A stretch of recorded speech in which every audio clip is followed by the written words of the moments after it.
Alright, so we have the SSR 50cc 2-stroke. The customer brought in for grinding noise, and the motor was, the back wheel was locked up, wouldn't move.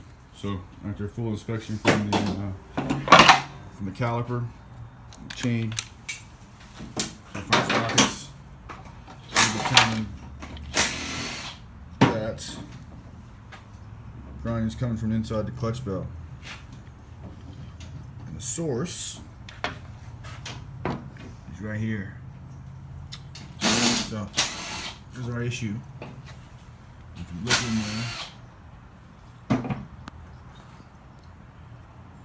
it's backed off further. You can see this one starting to scrape. So definitely fix that with your SSR. Hope it helps some people. Probably just go tighten them up.